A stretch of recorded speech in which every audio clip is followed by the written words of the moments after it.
Hi, my name is State Representative Tommy Vitolo, and I want to share with you some information about the upcoming town election.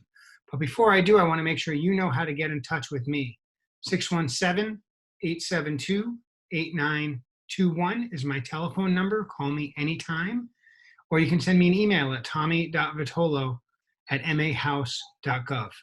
Now, about the upcoming election, it's on Tuesday, June 9th. It was pushed back from May this year because of the coronavirus. And the idea was to give us a little more time to get ready for the election and understand how the coronavirus will impact our society. We've got our hands around it at least a little bit, and we've got an election coming up. We'll be voting on select board members, school committee members, library trustees, a member of the housing board, and town meeting members. And to learn about all the candidates, you can go here, tommyvitolo.com/2020 Brookline candidates. I've put up their photos, I've put up their endorsements, and I've put up their responses to the League of Women Voter questionnaire, so you can compare all of the candidates all in one place. You can also see if they have a web page or a Twitter feed or something like that. Again, tommyvitolo.com/2020 Brookline candidates for all of the candidates in this June 9th election. There are a couple of ways you can vote. The way that I'm really excited about is you can vote by mail. You don't need an excuse. The state legislature passed and the governor signed a bill allowing everyone to be able to vote by mail. And the way you do that is you get yourself a 2020 municipal election early ballot application. And you fill it out, including the signature at the bottom. Now, this is really important. If you don't have a printer, that's okay. You can actually just handwrite all of this information and mail it in. Your name, your legal voting residence, your date of birth, your phone number and email address if you have them, where you would like the ballot mailed to, and if you have any special circumstances, like you require assistance to fill it out due to a disability. If you do, the assisting person's name and their address, and you've got to sign and date it. And then you've got to mail it back. Where do you mail it? You mail it to the town clerk's office at this address, P.O. Box 470806, Brookline, Mass. 02447. So you take that application that you've signed, or you hand wrote the whole thing, and you mail it to the town clerk's office, P.O. Box 470860, Brookline, Mass. 02447. And do it soon, because the election is Tuesday, June 9th. If you want to know where to get that form, you can get it here, tommyvitolo.com/vote by mail. Go to that page and you can click and pull the form right up, where you can print it or copy it and get it in the mail. And when you get it in the mail, the town is going to mail you an envelope that looks like this. This is my ballot, and I haven't opened it yet. So it says, read all instructions before voting. I will do that. I've made sure it's the one addressed to me and not to my lovely wife. When you open it up, you find inside, it's very exciting. You find that you get a few things.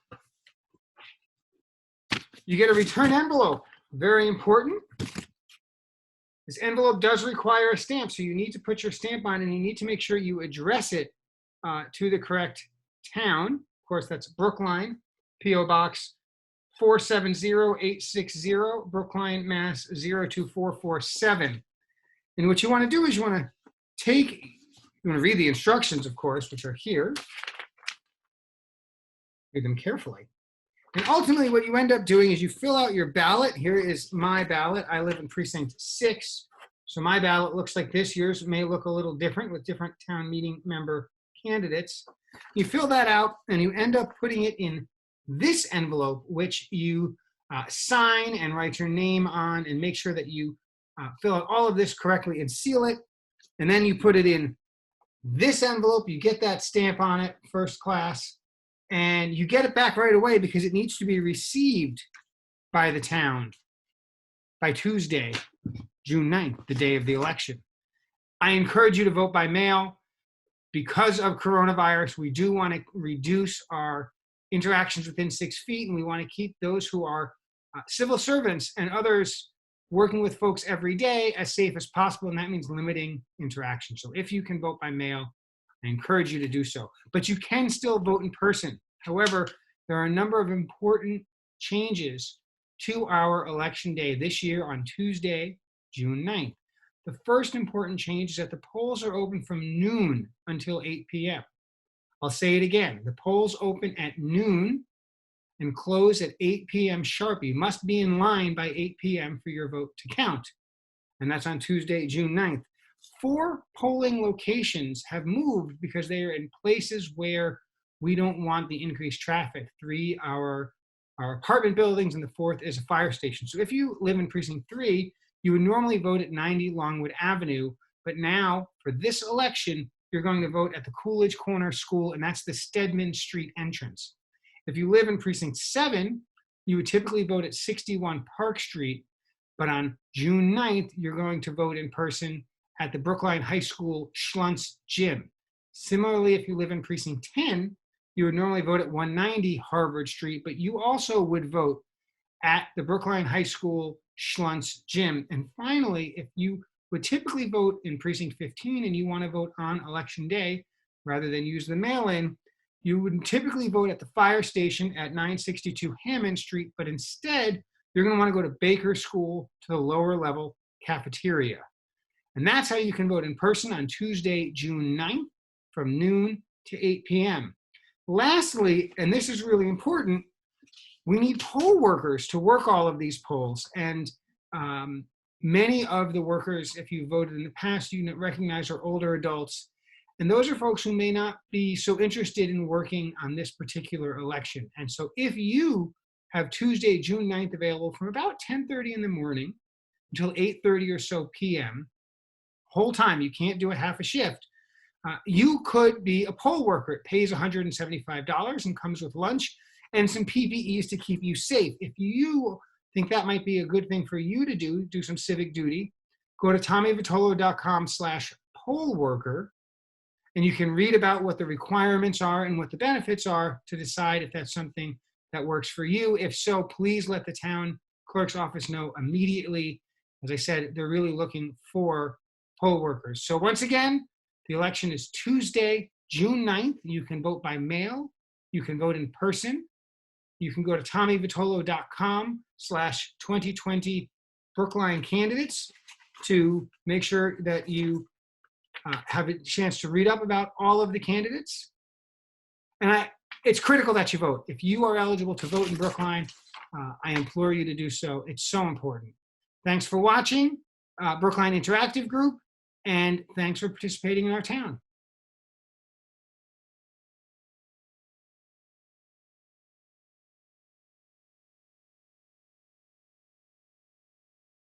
Hello and welcome. I'm Representative Tommy Vitolo.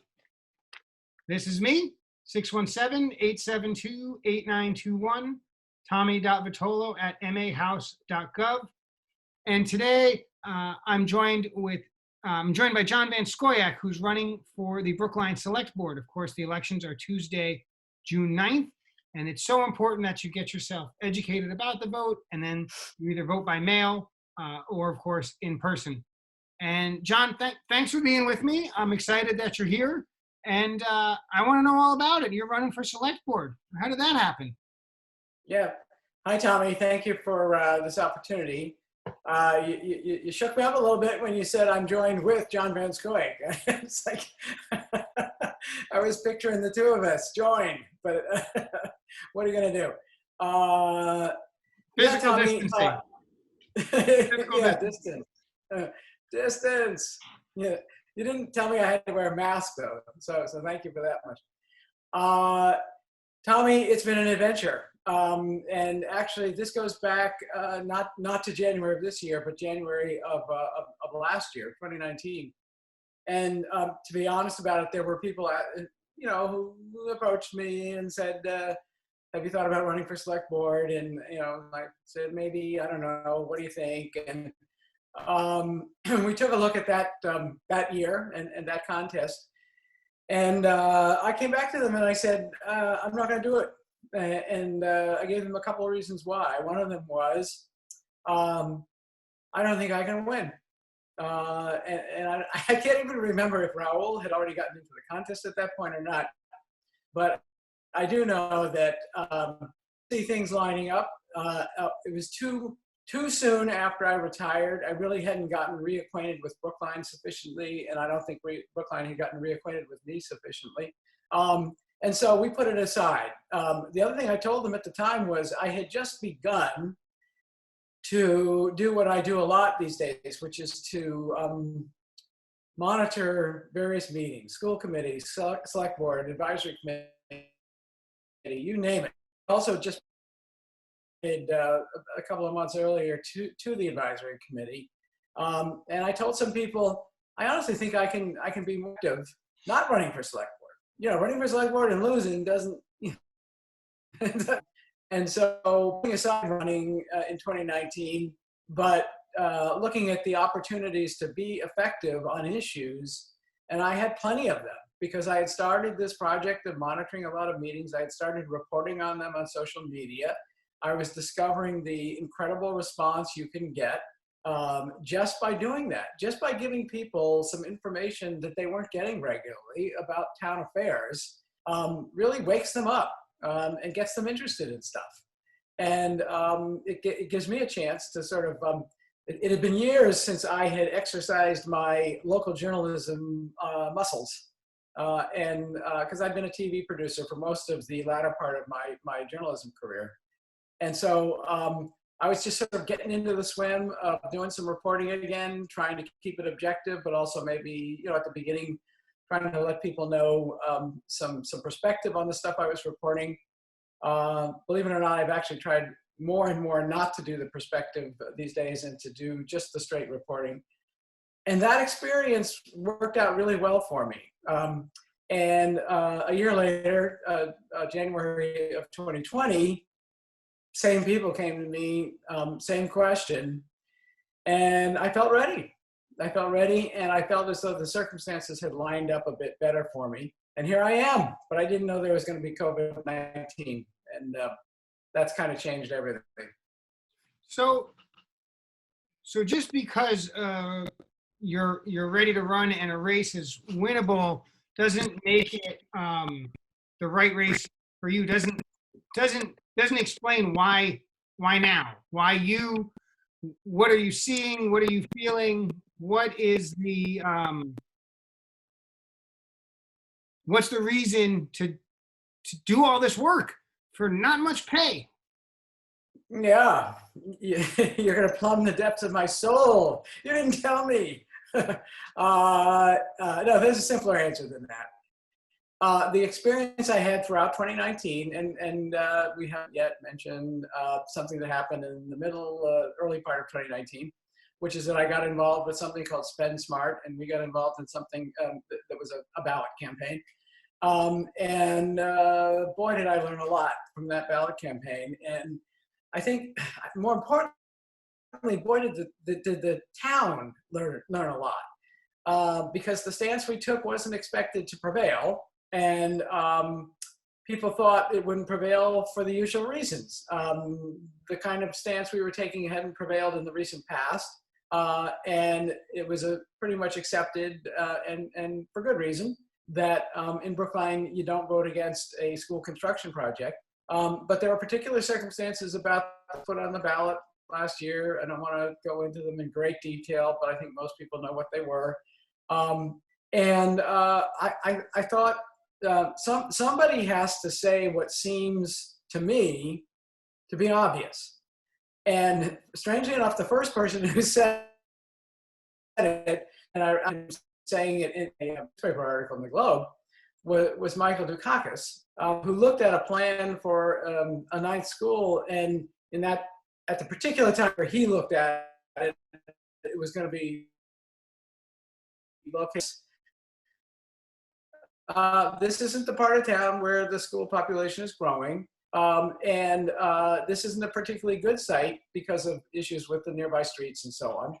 And I looked at it and I thought, you know, going back to my many years when finding our way as a family in Brookline and seeing our kids go to the schools, if I learned anything, it's that Brookline really treasures its neighborhood schools, and it really treasures the ability to have your kid walk to school.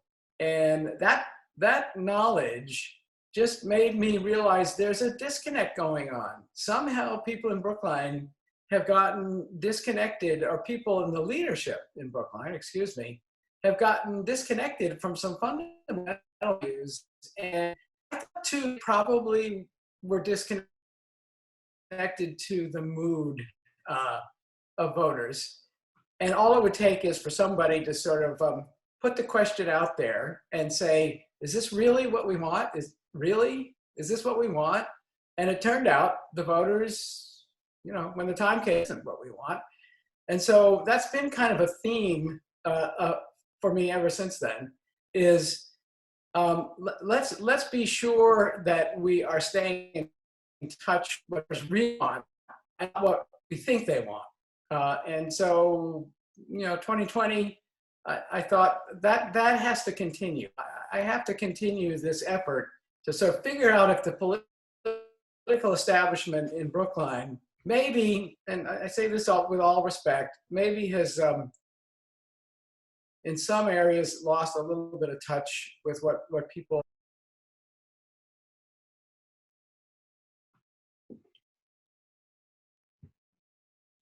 So, And I'm getting a bad feed. I'm sorry. I hope that we. that's okay. That's hope that okay. we can continue this. We'll see how it goes. So Yeah. So it sounds like, right, you felt like folks were on autopilot a little bit, and you brought in a reality check. Of course, your position prevailed. It turned out that you did have an awfully good sense of the mood of the voters. How does that relate to a leadership style? If you are elected, of course, the voters will choose 2 of the 3 candidates for select board. If you're one of them, what should we expect from you, sort of public facing? What should we expect that you're doing in private to push forward your agenda, or what you think is in the best interest of the town?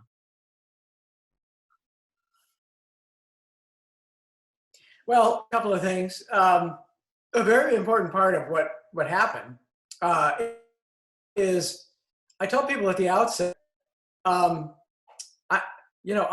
not cut by tradition or by experience someone who votes no on these questions. I'm just not, and that's absolutely the case. Barbara and I, my wife Barbara and I, way back when, were precinct captains for this precinct during the Lincoln School push. And believe me, that was talk about a tough struggle. That went on through more than one election to get the Lincoln School bill. And yet, we were part of that. And I don't remember I really don't think I ever voted against a school override after that. And so here you have me, leading, being a co-leader of Spend Smart and Spend Smart advocating a vote no on a project. Part of that was, we're not against Driscoll. Driscoll's the kind of project that we think Brookline should be doing. And so when you getting back to your question about leadership, I think telling people very clearly outside, just because I'm in this campaign, called Spend Smart, and because we're saying you should vote no on question 1, don't assume I'm one of these knee-jerk, I'm against every single school project and always have been, and they cost too much money, we gotta stop them. That's not me. That's not who I am. And I wanted to be honest with people. I was making an exception, and I gave them the reasons why. I also promised that when the question 1 campaign was over, that whatever the outcome, that Driscoll. And I kept that promise. And I think leaders keep promises. But the most important part of that is they don't make promises they can't keep. I'm going to repeat that, because I think sometimes people don't really, leaders don't make promises they can't keep. Because if you do that, if you fall into a habit of doing that, people begin to think of you as unreliable. If they think of you as unreliable, they're not going to respect you as a leader. And what happens, and you know this as well as anybody, happens, you say you're going to run for the select board, and everybody wants to know, oh, really? What's your position on this? Oh, what's your position on that? Oh, will you promise me that you'll absolutely support this every time you vote? Will you promise me that you'll absolutely support that every time you vote? Do you have the solution to X, Y, Z? And the honest person in me says, the worst thing I could do is pretend that I'm going to agree with every absolutist position on every issue just to get votes. Honest person, excuse me, in me says the worst thing I could do is to commit myself to, this is the answer, folks. I've been to the mountaintop, and I have seen, I have seen the sunrise, and I'm going to deliver this. It doesn't work that way. It doesn't work that way in governing. You think it's tough to get things done in Brookline? Tommy could tell you about getting things done in the state house. So, I try to trim my sails very, very carefully to that eventual goal of having people say, well, now after he's listened to everybody, now after he's looked at all the options, now that we have all the information we need, he's made a decision, he stuck to his decision, and he didn't overpromise what he could deliver. And so I'm trying my best to that very sort of, that path. We'll just call it that path. So you've presented this description of style of thinking carefully and weighing the facts and not sort of, staking a position too aggressively one way or the other. And in fact, you made this point based on your experience over the last year and a half, where you're typically taken one position, but in this particular case, you felt the facts brought you somewhere else and you advocated for it successfully. And so that presents you as a thoughtful person and a person who looks at the data, but that still doesn't give voters a sense of what your inclinations are, what your goals are, what your values are, what are you trying to achieve after, in light of that data. So can you share with us a little bit about maybe sort of what you were thinking before COVID? What are some objectives for this town? Where should we be going? Recognizing you don't have to, give all the details, but where would you like to see this town bend a little bit or stretch a little bit or hold back a little bit? What shapes those values? Sure.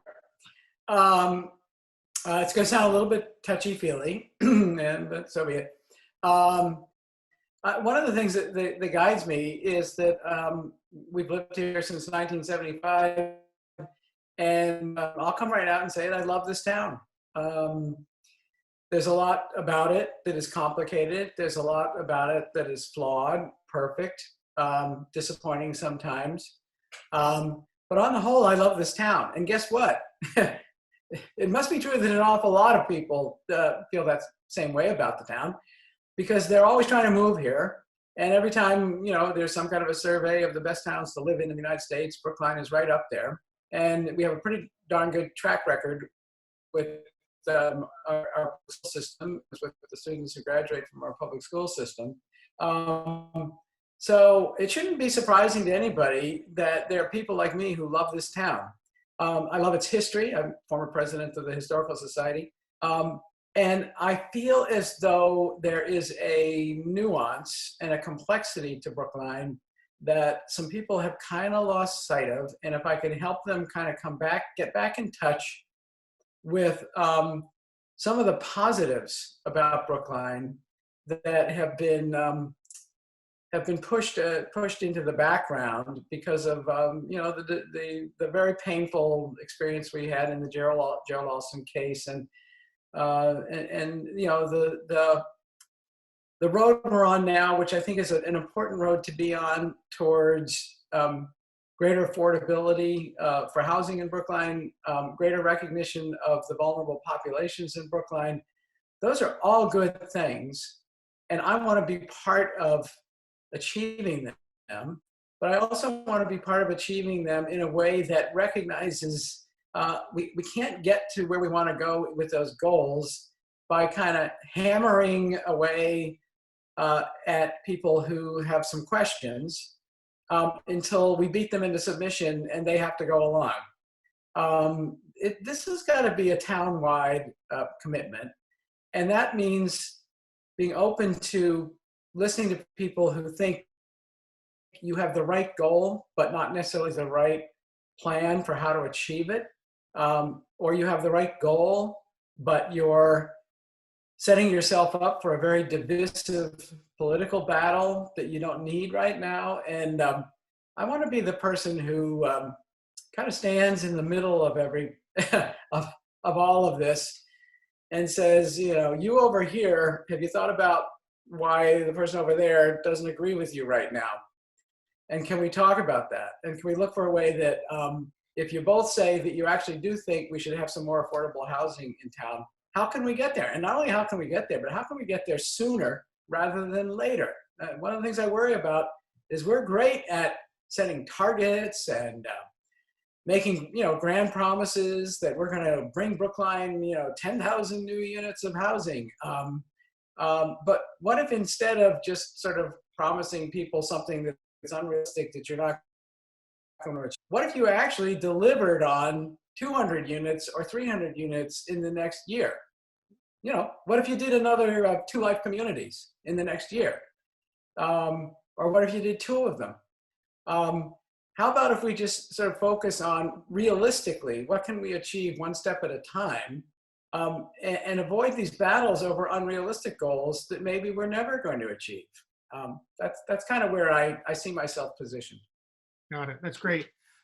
So I do want to bring it back to COVID. We've got maybe 7 or 8 minutes left. And obviously, the future that we're looking at in May is a lot different than the future that we thought we would be looking at back in January.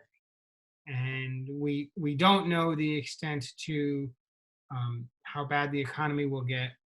We don't know the extent to how long it's going to take to recover. But in the meantime, we do have to put together a budget for the municipal government. And I think that a budget is really a statement of values, right? It's we're putting our money where our mouth is. Yeah. And we don't know how it's going to look. We don't know about state aid yet. We've got to project receipts on things like parking meters and marijuana tax revenue, meals tax and lodging tax. So we're not going to get it quite right. But do you have some sense for how you think we're going to shape this budget? What maybe could guide us in deciding where to trim back, where maybe to expand, how to do it differently? Yeah, I can say a couple of things about it. First of all, I think that the advisory committee and Mel Kleckner and the leadership on the town side, and the leadership as well, the departmental leadership on the school side, as well as the school committee leadership, excuse me, I think they have the right approach right now, which is, no, it won't work to just spend 1/12 of what we spent in 2020, FY 2020.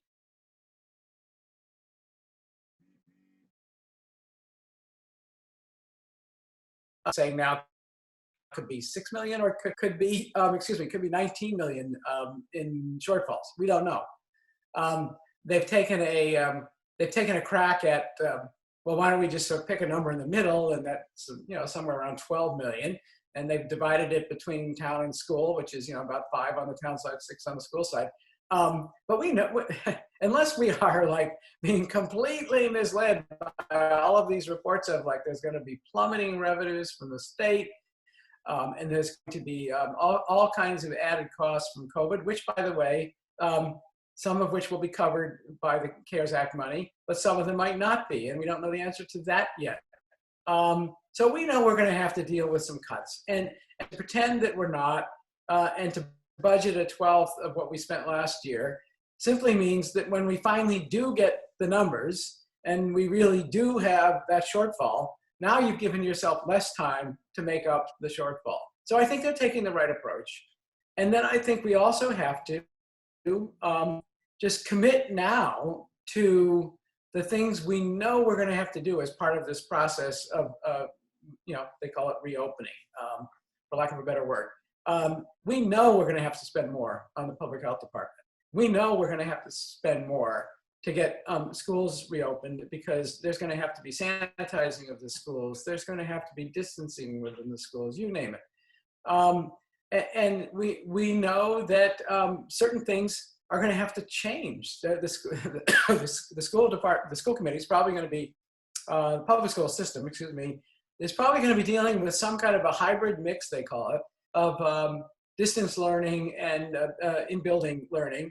And so that's going to have to change. And we haven't really figured out whether maybe within that there's some cost savings, but maybe within that there's some very serious additional costs.